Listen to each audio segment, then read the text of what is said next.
तो आगे चलते हैं बच्चों। हेयर एम आई। तो हम लोगों ने आखिरी लेक्चर में पता नहीं क्या क्या पढ़ा था। हाँ, पोटेंशियल एनर्जी ऑफ स्प्रिंग पढ़ी थी। अब हम चलते हैं आगे। अब हम एक नया टॉपिक पढ़ते हैं जो फिर काफ़ी इंपॉर्टेंट टॉपिक है। इनफैक्ट ये पूरा चैप्टर ही काफ़ी इंपॉर्टेंट है। इससे कंसेप्ट बहुत बहुत बहुत दूर तक जाते हैं। इससे कंसेप्ट के बाद दूर दूर तक सुनाई देती है। तो टॉपिक है, इसको बोलते हैं मैकेनिकल एनर्जी कंजर्वेशन।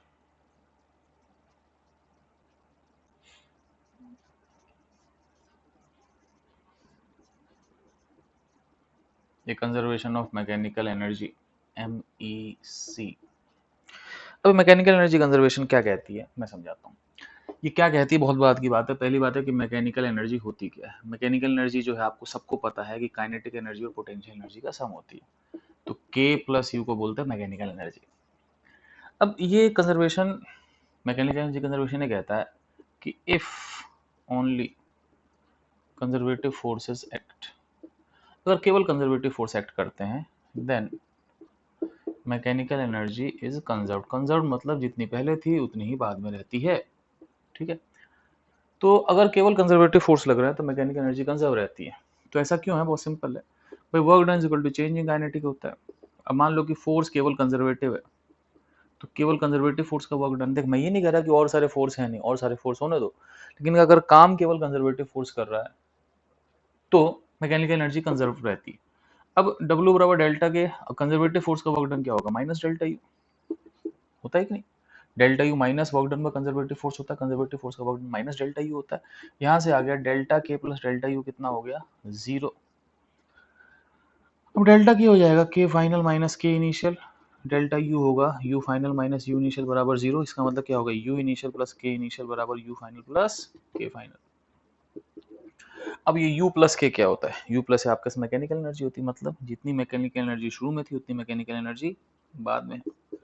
तो कहने का मतलब बहुत सिंपल सी बात है कि अगर काम करने वाला फोर्स केवल कंजर्वेटिव है, अगर केवल कंजर्वेटिव फोर्स काम कर रहे हैं तो जो मैकेनिकल एनर्जी शुरू में होगी वही मैकेनिकल एनर्जी बाद में होगी। ठीक है, सही है। अब हम इसका सवाल करते हैं। वैसे मैं इसका यूज नहीं करता हूँ ज्यादा, 11th में 12th में तो बहुत करता हूँ। तो मैं कुछ सवाल कर रहा हूँ, आप इसको लिख लो, खटैक लिख लो। अब चलते हैं आगे।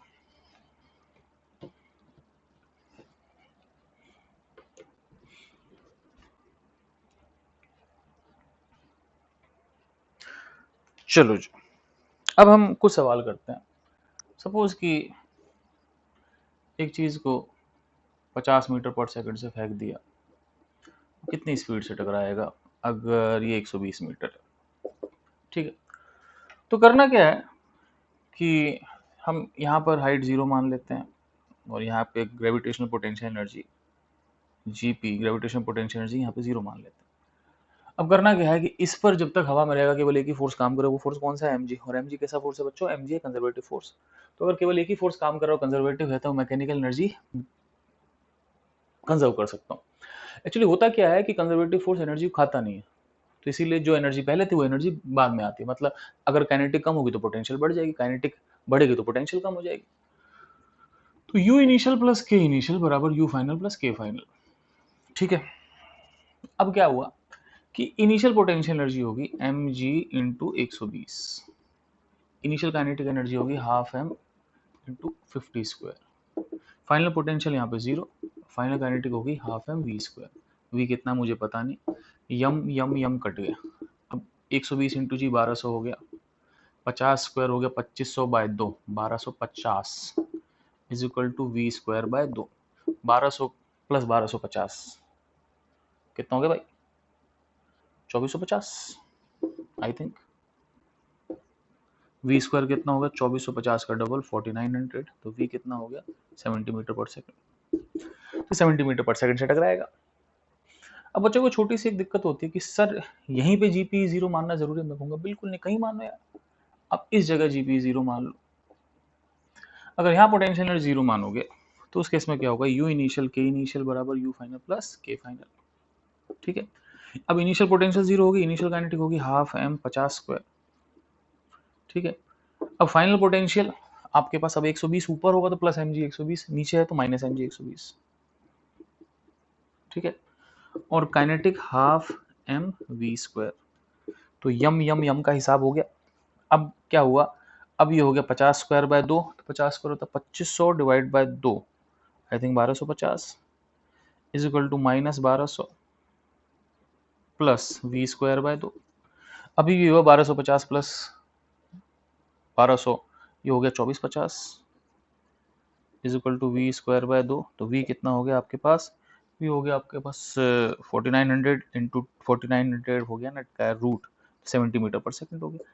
आंसर में कोई फर्क नहीं आएगा, आप कहीं से कर लो, ठीक है। तो आप कहीं पे कर लो। एक्चुअली फर्क क्यों नहीं आया, क्योंकि बेसिकली इसमें यू इनिशियल यू फाइनल दोनों है, तो उधर जाके you final minus you initial delta U हो जाता है। तो अगर किसी इक्वेशन में केवल यू है तो फर्क पड़ सकता है, क्योंकि यू डिपेंड करता है आप कहाँ पर रेफरेंस लेवल मानते हो, लेकिन डेल्टा यू किसी पर डिपेंड नहीं करता। डेल्टा यू कंजर्वेटिव फोर्स का वर्क डन का नेगेटिव, वो तो हमेशा सेम रहता है। तो बेसिकली हम इसमें डेल्टा यू की बात कर रहे हैं, जो कभी चेंज नहीं होगा। हालांकि मैं इस सवाल ऐसे नहीं करता, मैं सिंपल ये सवाल ऐसे करता हूँ कि work done is equal to change in kinetic energy. तो ये सब आप लिख लो, ठीक है।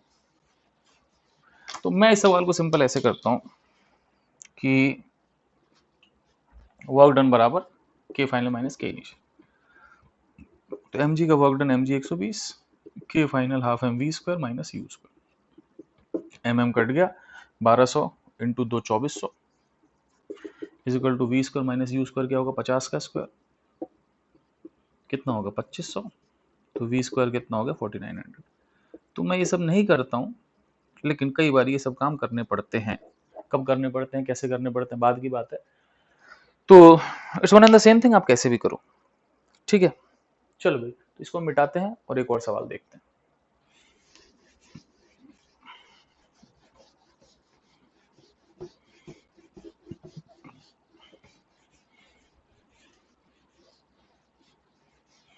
मान लो एक सवाल ऐसा है कि एक m मास का ब्लॉक है, उसको किसी स्प्रिंग के y डिस्टेंस ऊपर से छोड़ दिया। अब वो जाता है और x मैक्सिमम कंप्रेशन बतानी है, तो जहां तक वो दबाएगा वहां जाकर वेलोसिटी 0 हो जाएगी, ठीक है। तो right equation for x max, मुझे x मैक्स की इक्वेशन लिखनी, वैल्यू निकालनी। चलो वैल्यू निकलेगी भी नहीं, मतलब निकल सकती है, लेकिन मैं निकालूंगा नहीं। अब इस केस में क्या हो बच्चों, कि लेट्स हम क्या कर सकते हैं, तो कहीं ना कहीं हाइट जीरो माननी पड़ेगी। आप कहीं जीरो मान लो, फर्क नहीं पड़ता। मान लो सपोज कि मैं इस हाइट को जीरो मान लूं, या फिर इस जगह मैं जीपी जीरो मान लूं, तो यू इनिशियल के इनिशियल बराबर U final plus K final. अब ध्यान रखना, यहाँ पर दो कंजर्वेटिव फोर्स है, एमजी और स्प्रिंग। तो यू में दो चीजें आएंगी, एक स्प्रिंग और एक एमजी वाला। यहाँ भी दो चीजें आएंगी, एक स्प्रिंग और एक एमजी। अच्छी बात यह है काइनेटिक एनर्जी शुरू में भी जीरो थी, बाद में भी जीरो थी। यहाँ भी जीरो, यहाँ भी जीरो। अब स्प्रिंग की पोटेंशियल एनर्जी इस इनिशियल स्टेट पे जीरो है। क्यों? क्योंकि स्प्रिंग दबी नहीं हुई। ग्रेविटेशनल पोटेंशियल एनर्जी अगर यहाँ जीरो मानोगे तो एमजी वाई होगी। फाइनल में स्प्रिंग की पोटेंशियल एनर्जी जो होगी वो स्प्रिंग एक्स दबी हुई है तो हाफ के एक्स स्क्वायर होगी, और एमजी की होगी अगर यहाँ पे जीरो है तो नीचे होगी माइनस एम जी एक्स, क्योंकि अगर एक्स ऊपर है तो plus M G X, X नीचे है तो माइनस एम जी एक्स। ये एक एक्स में क्वाड्रेटिक है, आप डिस्क्रिमिनेंट निकाल के एक्स निकाल सकते हो। अब कई बच्चों की समस्या ये होती है कि सर अगर मैं हाइट यहाँ जीरो मानता, कोई दिक्कत नहीं, अगर हाइट यहाँ जीरो मानता, इसकी इनिशियल पोटेंशियल एनर्जी होती है M G X plus Y, तो यहाँ पे M G X plus Y होता। लेकिन फाइनली जब वो रुक जाता है यहाँ पे, तो फाइनल पोटेंशियल एनर्जी जीरो होती। तो यहाँ आता जीरो, यहाँ पे M G X plus Y, एक ही बात है, इस एम जी एक्स को यहाँ ले आओ तो M G X plus Y आ जाएगा। फर्क कुछ नहीं पड़ता, it's one and the same thing, ठीक है। तो ये हो गया हमारे पास। अब हम चलते हैं आगे और दो छोटे छोटे क्वेश्चन करते हैं, ठीक है। तो मैं इसको मिटा रहा हूँ, आप लोग देखते रहिए, ठीक है।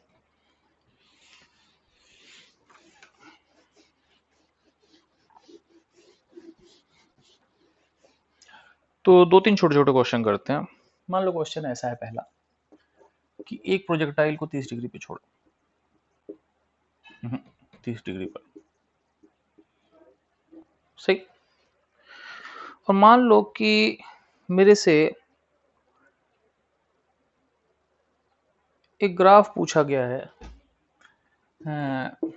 ये x है, मान लो ये x बराबर 0 है, x बराबर रेंज तक जाएगा, ठीक है। और मेरे को काइनेटिक एनर्जी और पोटेंशियल एनर्जी के 4 ग्राफ दे रखे। तो पोटेंशियल एनर्जी ग्राफ कुछ ऐसा होगा, काइनेटिक का कुछ ऐसा होगा।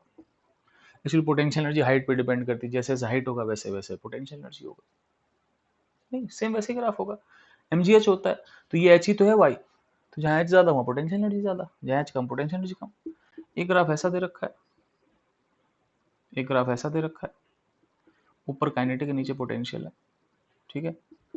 एक ग्राफ मान लो ऐसा दे रखा है, ठीक है। तो मान लो आपको 3 ग्राफ दे रखे हैं और बस ये है कि इसमें ये मिलते नहीं है, इसमें एक पॉइंट पे मिलते हैं, इसमें ये इसके नीचे जाता है। मतलब एक काइनेटिक एनर्जी ऊपर को ऊपर रह जाता है, एक में काइनेटिक एनर्जी नीचे जाकर ऊपर जाता है, एक में काइनेटिक जस्ट छू के ऊपर चले जाता है। तो बेसिकली काइनेटिक एनर्जी और पोटेंशियल एनर्जी के 3 ग्राफ दे रखे हैं। तो आपसे पूछ रखा है कि विच ग्राफ इज करेक्ट, कौन सा ग्राफ सही है, ठीक है। लेट्स सी कौन सा ग्राफ सही है। तो देखो भाई सारे ग्राफ एक जैसे हैं, तो मुझे ज़्यादा दिमाग नहीं लेना, मुझे बस एक चीज़ देखनी है कि काइनेटिक की मिनिमम वैल्यू पोटेंशियल की मैक्सिमम वैल्यू। अगर काइनेटिक की मिनिमम पोटेंशियल के मैक्सिमम से ज़्यादा है तो ये ग्राफ है, अगर काइनेटिक की मिनिमम पोटेंशियल के मैक्सिमम से कम है तो ये वैल्यू है, और काइनेटिक का मिनिमम और पोटेंशियल का मैक्सिमम अगर दोनों बराबर है तो ये है। तो बेसिकली के मिनिमम और पी मैक्स निकालना, ये तो करना है। अब समझना, ये पॉइंट है जहाँ पी मैक्स होगा, पी मैक्स होगा M G maximum height. Maximum height क्या होती है, U square sine square theta divide by 2g, ठीक है। और थीटा कितना है बच्चों, 30 डिग्री। अब थीटा 30 डिग्री हो गया आपके पास, ठीक है। तो साइन 30 हाफ होता है, ये 1/4 हो जाएगा। तो 1/4 एक जी कट जाएगा, तो आपके पास आ जाएगा 1/4, ठीक है।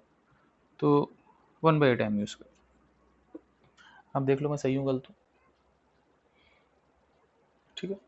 अच्छा, अब सवाल करने के 2 तरीके हैं। वैसे सवाल यहाँ पे कोई ऐसा रेलेवेंस नहीं था इस सवाल का, ये सवाल काइनेमेटिक्स में भी हो सकता था, लेकिन बस मैंने छेड़ दिया। क्यों छेड़ा, क्योंकि वहाँ पर हम काइनेटिक एनर्जी पोटेंशियल एनर्जी की बात नहीं करते जनरली, क्योंकि एनर्जी टॉपिक तो इसी चीज़ का है। अब काइनेटिक एनर्जी निकालने के 2 तरीके हैं। एक तो आप क्या करो, U A plus K is equal to U B plus K B. तो यहाँ पोटेंशियल 0 है, kinetic energy half M U square है, वहाँ potential half 1/8 M U square है, काइनेटिक हाफ एम जो भी काइनेटिक एनर्जी जो भी होगी के बी, ठीक है। अब इसमें से माइनस करोगे तो 1/2 माइनस 1/8, तो 1/2 माइनस 1/8 हो जाएगा 4/8 माइनस 3/8 एम यू स्क्वायर। तो के बी कितना आ गया अपने पास, 3/8 एम यू स्क्वायर। तो मुझे ये समझ में आया कि हाईएस्ट पॉइंट पे जो काइनेटिक एनर्जी है वो पोटेंशियल एनर्जी से ज़्यादा है, क्योंकि पोटेंशियल एनर्जी आपके पास U B 1/8 M U square, kinetic है 3 टाइम्स है। तो 3 टाइम्स मुझे यहाँ में दिख रही, लेकिन जो भी है काइनेटिक एनर्जी हाईएस्ट पॉइंट पर पोटेंशियल, जो मिनिमम काइनेटिक एनर्जी है वो हाईएस्ट पॉइंट की पोटेंशियल एनर्जी से ज़्यादा है। तो इसका मतलब सही आंसर कौन सा, ए, ठीक है। हालांकि आपको यहाँ पर मैकेनिकल एनर्जी कंजर्वेशन लगाने की जरूरत नहीं थी, क्योंकि बच्चे को पता है कि यहाँ पे जो वेलोसिटी होती है वो यू कॉस थीटा होती है। तो यू कॉस 30 होगी, यू रूट 3/2 हो गया। तो आप वैसे भी काइनेटिक एनर्जी निकाल सकते हो, half M V B square. तो हाफ एम वी बी कितना हो जाएगा, यू रूट 3/2 का स्क्वायर, तो 3/8 एम यू स्क्वायर।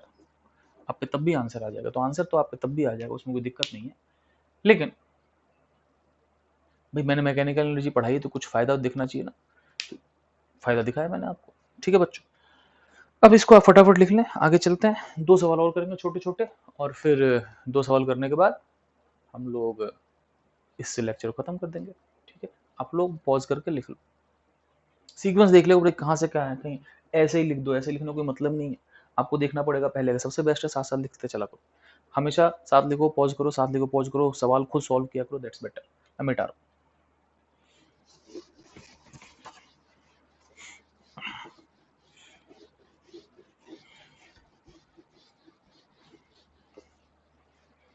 अच्छा भाई, अब एक क्वेश्चन करते हैं।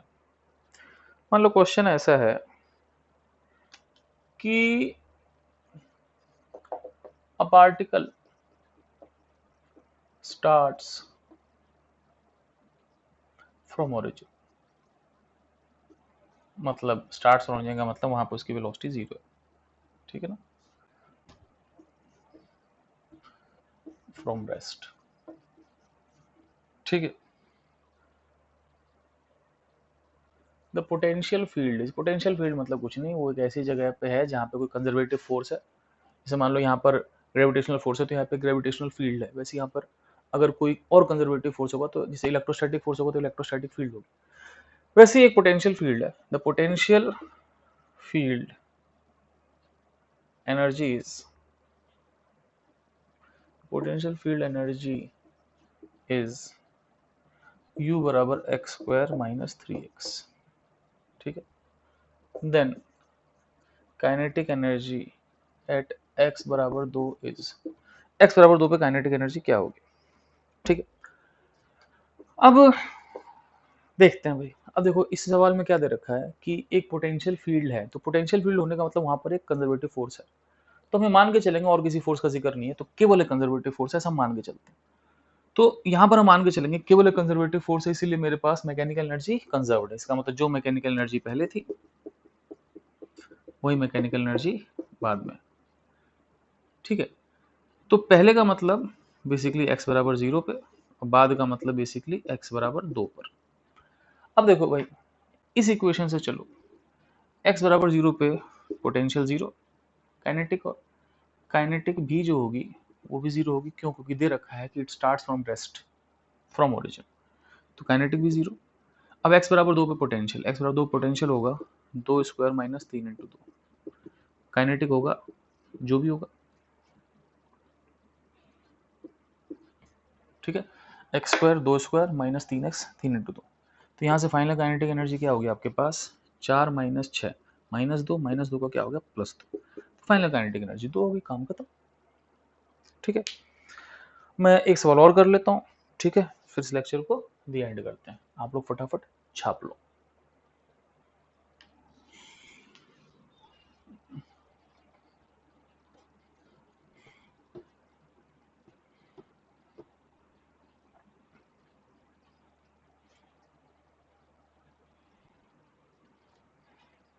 ठीक, अगला क्वेश्चन है,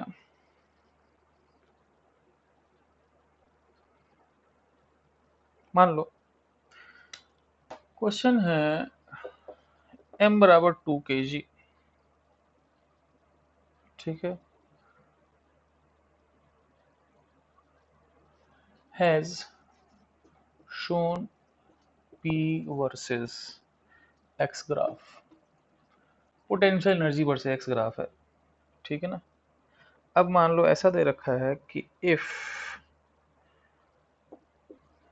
के ई बराबर 0 एट x बराबर 2, what is speed at x बराबर 5। अगर x बराबर 2 पर काइनेटिक एनर्जी 0 है तो मुझे बताना है x बराबर 5 पे स्पीड क्या होगी, और ग्राफ ऐसा दे रखा है आपको। ग्राफ मान लो ऐसा दे रखा है कि आपके पास 2 4 6 8 10, ये पोटेंशियल एनर्जी है,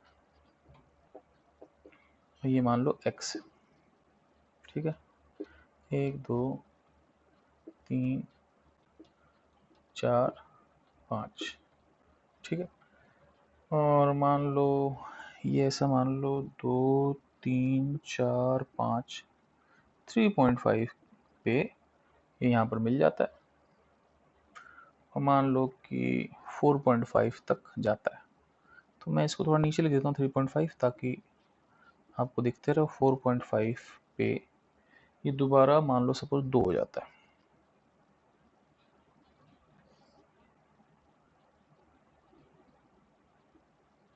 ठीक। तो क्वेश्चन ये है कि अगर उसको x बराबर 2 से छोड़ा गया है तो मुझे बताना है कि x बराबर 5 पर उसकी स्पीड क्या होगी।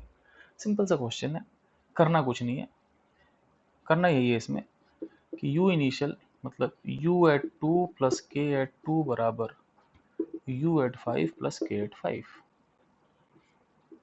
ठीक है, 2 पर काइनेटिक एनर्जी 0 है। ठीक, तो 2 पे छोड़ा गया। बात है कि u एट 2 कितना होगा, और u एट 5 बच्चों को पता है कि u एट 5 कितना है, ये 2 4 6 8, u एट 5 सबको पता है, u एट 5 कितना होगा 2। अब मुझे बेसिकली u2 और k2, u2 और u5 निकालना है। सॉरी, ये u एट 5 2 है। ठीक है, अब मुझे बेसिकली क्या करना है, u2 और k5 निकालना है। अब k5 क्या होगा, हाफ एम वी स्क्वायर होगा। तो m तो 2 दे रखा है, तो इसका मतलब ये वी स्क्वायर हो जाएगा। तो इक्वेशन है बेसिकली u2 बराबर 2 प्लस वी स्क्वायर। अगर u2 आ जाए तो काम चल जाएगा। सारा खेल u2 का है, तो u2 कैसे निकालें भाई, इसको यहाँ से जोड़ लो।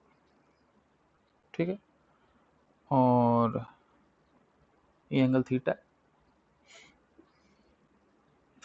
अब हम बात करते हैं टेन थीटा।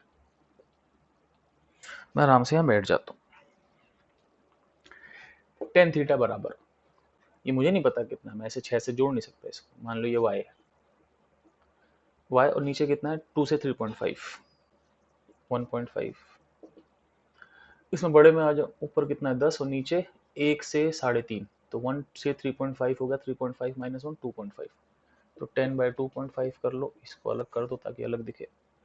तो ये 10/2.5 कितना हो गया 4, y कितना हो गया 6। तो ऐसे जोड़ना ठीक नहीं, लेकिन किस्मत की बात है कि जोड़ के भी सही आ रहा है। तो y की वैल्यू 6 होगी। तो 2 पर जो पोटेंशियल एनर्जी थी वो 6 थी। तो U2 कितना हो गया 6 बराबर 2 plus V square, V square कितना हो गया 4, वी कितना आ गया 2 मीटर पर सेकंड। काम खत्म। तो बेसिकली कभी भी ऐसा सवाल आया तो बेसिकली आपको एनर्जी कंजर्व करनी और कुछ नहीं करना। So it's a simple question, you done this question. ठीक है, तो हमारा मैकेनिकल एनर्जी कंजर्वेशन का पार्ट खत्म हो गया। अब अगले लेक्चर में मिलते हैं। अगले लेक्चर में कुछ और काम की चीज़ें पढ़ेंगे, फोर्स, पोटेंशियल एनर्जी, इक्विलिब्रियम, कुछ कुछ ग्राफ छोटे मोटे पढ़ेंगे। तो होप सो शायद 2-3 लेक्चर और लेगा ये चीज़, फिर वर्टिकल सर्कुलर मोशन पढ़ेंगे। ओके बच्चों, बाय, टेक केयर, लिख लेना।